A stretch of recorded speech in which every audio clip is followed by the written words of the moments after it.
Bonjour chers compatriotes, chers Africains, consoeurs, confrères africains. Je me permets aujourd'hui, je devrais faire cette émission normalement. Merci à vous abonnés des BTV3, partout où vous vous trouvez.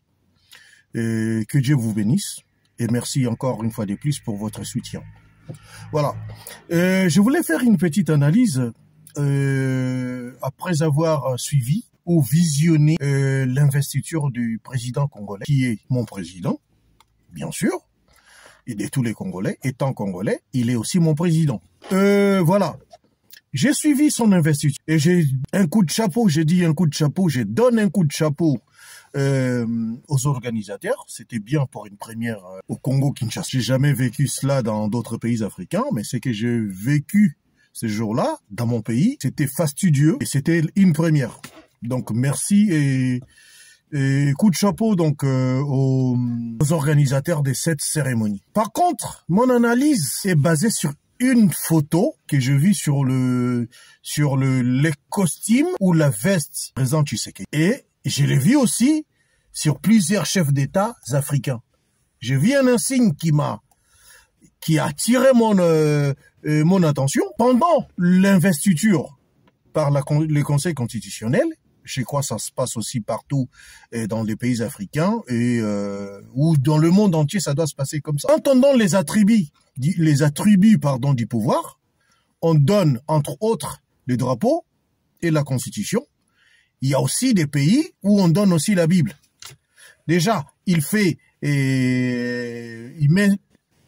met sa main sur une Bible et il prête son serment. Tel n'était pas le cas chez nous.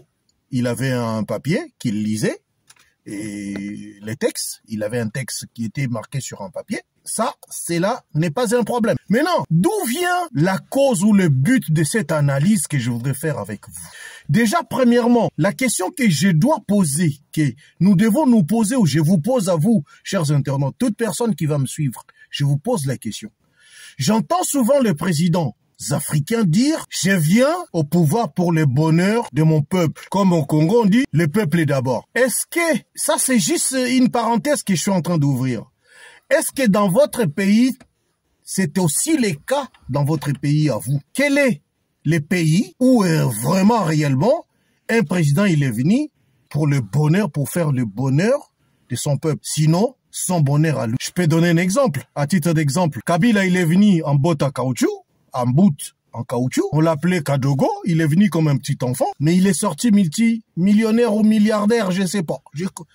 Il est à cheval entre milliards, millions. Et à quel état il a laissé le peuple et qu'il a dit que je travaille pour mon peuple? Les exemples sont légion, ça doit se faire partout comme ça.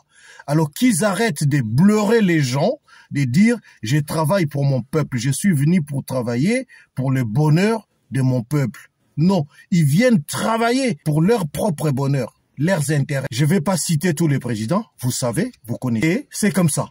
Donc, il n'y a aucun président qui peut dire que je suis venu travailler pour le peuple. Ils ne travaillent jamais pour le peuple. Ils viennent, ils sollicitent la mandature, le suffrage du peuple souverain, mais une fois au pouvoir, ils ne travaillent pas pour le peuple. S'ils travaillaient pour le peuple, je donne un exemple. Je vais toujours, les exemples que je vais donner, c'est vrai, je peux en donner aussi pour d'autres pays africains parce que je suis un peu partout. Quand on voudra faire un peu ces boulots-là qu'on est en train de faire, il faut connaître aussi à gauche, à droite, avoir un peu des infos, des informations à gauche, à droite. Si tel était le cas, j'ai donné l'exemple du Congo-Kinshasa. Nous avons tout, nous avons l'eau, nous avons des sites où on peut faire des barrages, mais oh, le Congo-Kinshasa n'a pas du courant. Il n'y en a pas. Il n'y a pas du courant. Il n'y a pas d'eau. Il n'y a pas du courant au Congo-Kinshasa. Moi, personnellement, je peux féliciter un président comme Alassane. Je vois comment il construit. Il est en train de construire la Côte d'Ivoire. Bon, ok. Mais son peuple, si le peuple là se retrouve aussi, ça sera bien. Mais en général, ils travaillent pour eux. Ils travaillent pas pour le bonheur du peuple, mais ils travaillent pour eux. Voilà, je reviens. C'était une parenthèse que j'ai refait rapidement. Excusez-moi, j'ai pris 3-4 minutes pour parler de ça. Parce que la réalité, tout le monde arrive avec un slogan. Je viens pour finir, je viens pour parachever ce que j'ai commencé, pour mon peuple. Mais au final, le peuple ne bénéficie rien de rien. Voilà. Pendant l'investiture de Félix Antoine Tshisekedi Tshilombo. En passant, j'ai fait un coup de chapeau. Et j'ai dit un coup de chapeau aux organisateurs de cet événement. Ça a été bien organisé, c'était vraiment ordonné et c'était vraiment bien pour une première et pour la République démocratique du Congo. Ne me tenez pas rigueur, s'il vous plaît. J'ai constaté sur la veste ou sur les costumes de Félix, à gauche, là où il y a la pochette, un insigne rouge. C'est pas des insignes pour les gens, pour les combats, la lutte, pardon, si vous voulez, contre les sida. C'est pas ça, mais peut-être moi je sais rien. Quelqu'un pourra me dire, cet insigne-là signifie ça, signifie ça, signifie ça. Pourquoi ça a attiré mon attention, pourquoi? Cet insigne que je vis sur les costumes ou la veste de Félix Tshisekedi, président de la RDC, déjà, pour continuer, regardez cet insigne. Je vous montre déjà la photo. Regardez cet insigne-là, de Félix. Regardez le même insigne sur Sassou. Regardez sur l'ex-président Ali Bongo. Regardez la tenue de Macky Sall. Et les exemples sont nombreux. Légion même. Les exemples sont légion. Voilà. Maintenant, la question que je me pose, moi, ou le but de cette analyse, ou la cause de cette analyse, c'est pourquoi je voudrais savoir, parce que moi je sais que Félix, quand il est arrivé, il a ramené un monde avec des hommes de Dieu, des pasteurs. Il les a ramenés et au même stade des martyrs pour prier, pour dédier ou recommander sa mandature, ainsi que les Congos entre les mains de l'Éternel. Mais quand je vois ces insignes-là, cet insigne ou ces insignes-là, est-ce que la question que je dois me poser, ou je pose à vous, mes chers frères et sœurs africains, est-ce que ces insignes-là font partie des attributs du pouvoir qu'on donne après ou pendant l'investiture par les cours constitutionnels de nos pays africains? Je ne vais pas dire non, sinon je donnerai moi-même. Je serai juge moi-même et coupable aussi. Non. Je ne voudrais pas donner la réponse. Je ne peux pas dire non. Mais je laisse à vous le soin de me répondre par des commentaires. Si c'est un signe que je vis sur le costume ou la veste de Félix, que je vis sur Sassou, et je vis aussi sur les autres, ne correspondent pas aux attributs du pouvoir que les conseils constitutionnels donnent à un président élu ou réélu pendant son investiture. Bon, j'ai vu les chefs coutumiers venir, bon, ça, c'est africain. Je concède et j'accepte. Passons la route. Cet insigne-là, c'est quoi? Donc, je peux faire une conclusion ou je peux conclure et dire que donc Félix a invité et les amis du club, est-ce que c'est un loge ou c'est quoi? Or, la parole de Dieu nous dit de servir 2 maîtres. Sinon, on va aimer l'un et haïr l'autre. Soit on aime Dieu et on haït maman, soit on haït maman et on aime Dieu. Mais jamais on peut servir les 2 maîtres au même moment. Comment ça se fait? La question que je me pose aujourd'hui, comment ça se fait si Félix Tshisekedi est un pur croyant qui dédie, je les vois chaque fois avec des hommes de Dieu, en train de prier, en train de lui imposer les mains, je ne sais pas. Moi, je ne les juge pas. Je ne suis pas juge. Je ne peux pas rentrer dans les secrets de Dieu pour les juger. Mais c'est juste un constat. Force est de constater ou de savoir, est-ce que, ou force est de poser quand même la question pour savoir, est-ce que Félix a fait quel choix? Cet insigne-là qu'il a sur lui, avec les autres chefs d'État, ou un club qu'on appelle chez nous de tontines ou de mousiki, un club des amis de ces insignes-là, ils sont d'une même église ou loge, je ne sais pas.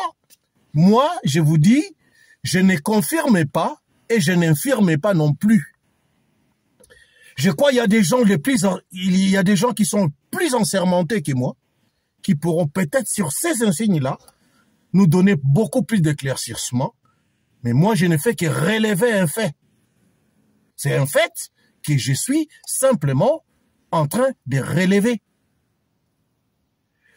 Parce que si nous regardons encore dans la parole de Dieu, dans les psalmistes dit dans le livre des psaumes 37, dans le verset 5, il dit, de faire de l'Éternel, fais de l'Éternel tes délices, et il te donnera ce que ton cœur désire. Il dit, fais de l'Éternel. Il dit pas fais de mammon, mais il dit, fais de l'Éternel ce que ton cœur désire, ou en d'autres termes, dans d'autres versions, on peut dire, demande à l'Éternel ce que ton cœur désire, et cela te sera donné. Mais il n'a pas été, les psalmistes, il n'a pas dit, les psalmistes n'a pas dit,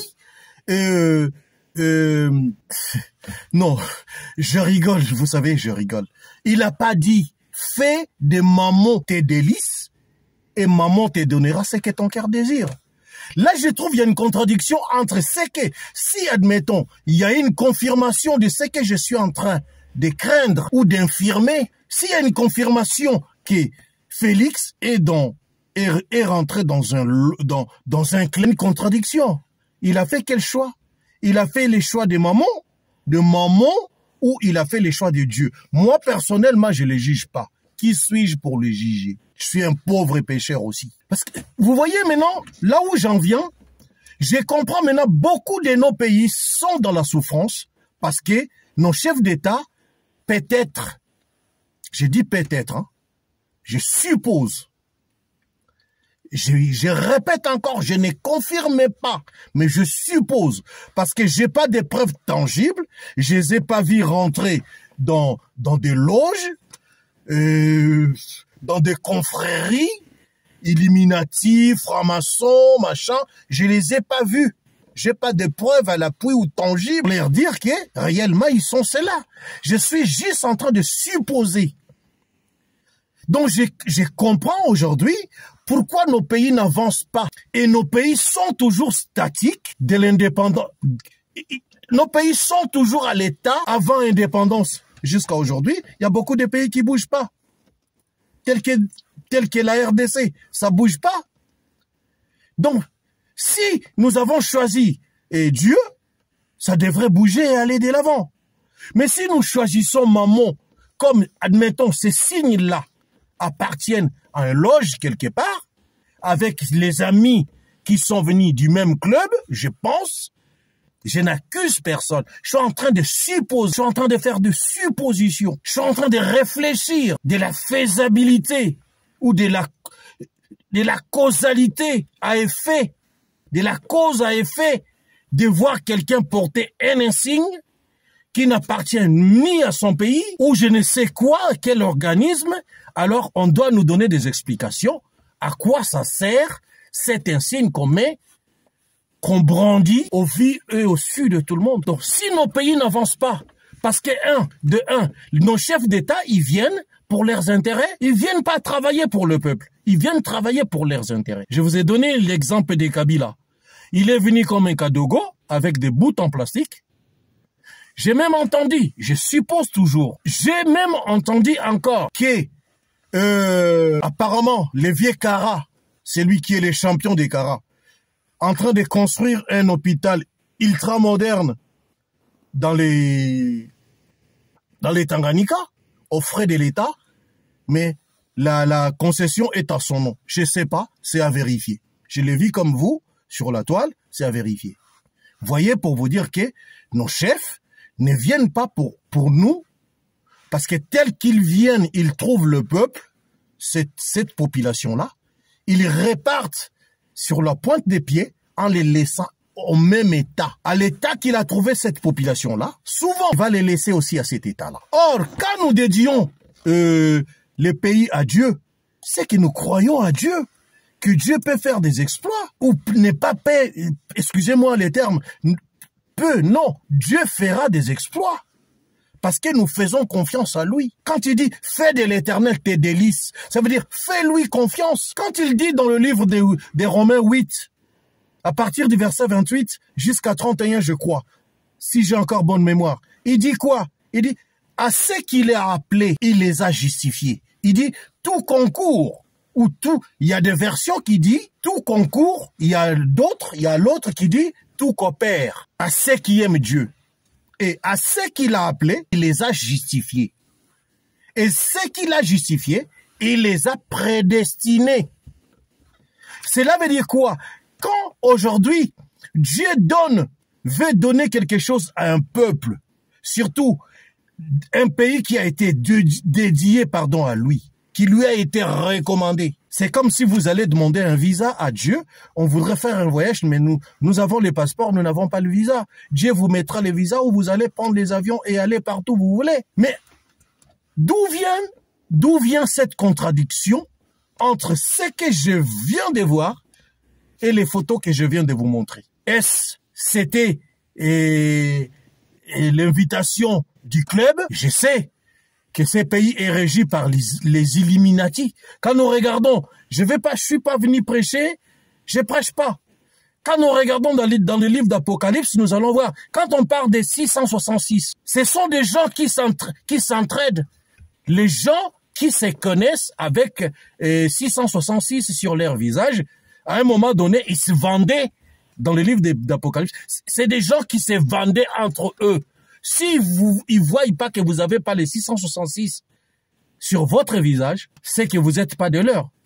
Ils vous vendront pas. Même les commerces il y a que les gens qui avaient la marque de 666 sur leur visage qui faisaient les trocs entre eux. Je sais que ce monde aujourd'hui, quand nous regardons la pyramide, il y a un œil. Je rentre pas là-dedans.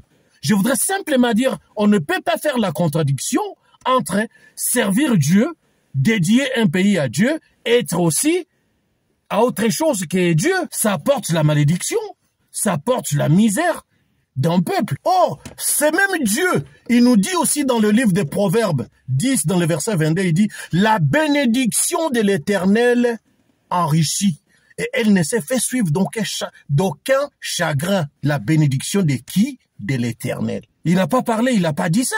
Mais le serpent est rentré subtilement dans la vie d'Ève. Et c'est la même chose. L'ennemi, le diable, maman est rentré subtilement. Est-ce que le pouvoir doit être accompagné de Satan? Est-ce que nos pays, nos présidents, pour gérer des nations, il faut qu'ils aient des loges pour gérer leur peuple? C'est la question qui est posée aujourd'hui. Parce que si Dieu est dans ce que nous faisons, il y a toujours réussite. Nous ne réussissons pas, c'est pour cela que nous voyons des prophètes, des misères qui viennent nous raconter des bobards, qui viennent nous dire des choses qui ne sont pas vraies, qui ne ressemblent même pas à la parole de Dieu. Les cas les plus frappants, c'est au Kenya qui vient de passer avec 429 morts avec les pasteurs Mackenzie, avec 94 personnes qui sont arrêtées parce que il faut laisser les gens mourir de faim, gênés, jusqu'à aller au ciel. Même, ça se fait pas. Même Dieu lui-même, il veut. Quand on est malade, on doit aller voir des médecins. Même Dieu lui-même, après avoir gêné, il mangeait. Comment un pasteur de surcroît, un homme, peut demander à ses adeptes de gêner jusqu'à la mort? Ça se fait pas. C'est ce que nous voyons. C'est ce que nous voyons avec nos hommes de Dieu aujourd'hui. Au lieu de donner la parole, ils viennent dire aux gens, vous serez, dans beaucoup d'églises, ils prêchent que la bénédiction. Tu seras béni demain. Tu seras béni le lendemain. Tu seras béni, tu seras béni, tu seras béni. Mais donne-leur aussi la procédure. Ils seront bénis comment? Comment seront-ils bénis? C'est pas par un coup de baguette magique quand on dit tu seras béni demain tu vas te marier, demain, on te dit que tu vas te marier. Admettons, une femme qui a besoin d'enfants, mais il est marié à un homme de 80 ans. L'homme est fatigué, mais lui, la dame, elle a 45, 40, 35 ans. Elle veut avoir un enfant, mais elle est avec un homme de 80 ans. Comment elle peut avoir un enfant? Si on lui explique pas que cet homme-là ne peut plus être productible, c'est ça la bénédiction. Faut dire, madame, vous voulez avoir des enfants, mais l'homme que vous avez, à 80 ans. Il y a une chance sur 5 pour que vous puissiez tomber enceinte avec lui. Voilà, on explique, vous voulez être béni, mais il y a un processus. C'est pas parce qu'on dit feu, on va avoir mal aux jambes même, en train de taper par terre pour le feu, mais on ne sait pas réellement c'est que les choses de Dieu, comment Dieu nous veut que nous puissions avancer et aller de l'avant. Comment ces insignes-là peuvent se retrouver sur quelqu'un qui est croyant, qui a donné sa vie à Dieu, quelqu'un dont on voit tous les jours, ou pas tous les jours, mais à la longueur du temps, on les voit en train de prier avec des hommes de Dieu. Qu'est-ce que ces signes-là viennent foutre sur sa veste, sur son costume, pareil avec les autres amis du club? Ils se sont invités entre eux. Quels sont les conseils qui se donnent si cela s'avérait vrai? Je dis si. Je mets la conditionnalité, je mets la condition. Si cela s'avérait vrai, quels sont les dégâts que ça peut faire dans nos pays africains? Avec nos chefs d'État qui vont s'allier dans des loges, au lieu de voir Dieu, non, eux ils vont dans les loges, pourquoi? Pour protéger leur pouvoir. Et quand est-ce qu'ils vont vous protéger? Ils vont nous protéger, nous. Pendant qu'ils sont en train de se protéger, eux, ils vont nous protéger quand? C'est pour cela que nous voyons des fois un général, un chien avec un chien devant la porte, mais quand la mort arrive, il regarde pas les chiens. La mort, les chiens n'ont même pas vu la mort. Hein. La mort rentre et attrape le général est parti. Tout concourt, tout est vanité des vanités sur ce monde. Donc en tout cas, moi, je m'arrête là. C'était une analyse que je voulais faire par rapport à ces insignes que je viens de vous montrer. La question qui est posée maintenant, c'est de savoir, est-ce qu'on est avec Dieu ou on est avec Mammon? Mais cet insigne-là, je ne sais pas, ça n'a jamais été parmi les attributs du pouvoir qu'on donne que le Conseil constitutionnel d'un pays quelconque, de surcroît, même ce qui s'est passé chez nous au Congo, peut donner à un président pour régner. On lui a donné la Constitution et les drapeaux. J'ai pas vu le président du Conseil constitutionnel lui donner cet insigne ou lui mettre cet insigne-là, mais je l'ai vu sur lui, je l'ai vu sur Sassou, je l'ai vu sur l'ex-Bongo, et j'ai vu, si je fais encore des recherches, j'ai pas encore trouvé beaucoup de photos avec ces insignes-là, mais je m'arrête là, c'est déjà beaucoup. On dit 2 est différent de 1. Pourquoi nos chefs d'État veulent diriger avec émotion? Ça sont des émotions. Et les émotions deviennent l'habitude. À force de chercher à se protéger pour régner, ça deviendra une habitude. On doit toujours aller chercher pour s'éterniser au pouvoir comme je m'arrête là. Donc la question est de savoir aujourd'hui, ces insignes-là, ou cet insigne que j'ai vu sur mon président, je l'ai vu sur le président du Congo d'en face, et les autres, sur les photos que je viens de vous montrer, avec les Alpha Condé et tout, l'ex-président de Guinée, il est où? Il s'est protégé avec Mammon. Aujourd'hui, il est où? Pour vous dire que Dieu est grand toujours. Merci à vous. S'il y a des réponses, il y a des choses, je ne dis pas que je connais tout. Je n'ai pas dit que j'ai confirmé que Félix est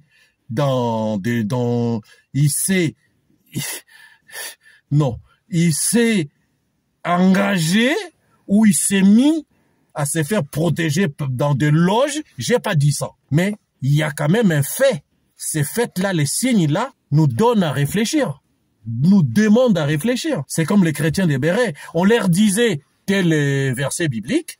Ben, lui, il s'arrêtait pas là. Il allait chercher dans la Bible pour voir réellement ce que l'homme de Dieu a dit. C'est pas comme aujourd'hui. Tout ce qu'on nous fait, on nous font gober, tout ce qu'ils nous font gober, on vérifie pas, c'est comme ça, oui et amen, et on passe la route. Non. Voilà, abonnez-vous encore massivement. Des choses comme ça ne peuvent que passer sur BTV3. Dieu bénisse l'Afrique, et que Dieu bénisse les Congos, et que Dieu vous bénisse aussi. Merci. Au prochain numéro. Aux prochaines analyses. Merci à vous. Que Dieu nous donne toujours l'intelligence. Si il nous donne encore le souffle de vie que j'appelle le moteur, on essaiera de temps en temps à faire des analyses qui peuvent ouvrir l'intelligence ou bien l'attention des uns et des autres. Merci à vous. C'était votre humble serviteur, Pierre Elvis Bronzac. Au prochain numéro. Merci. Au revoir.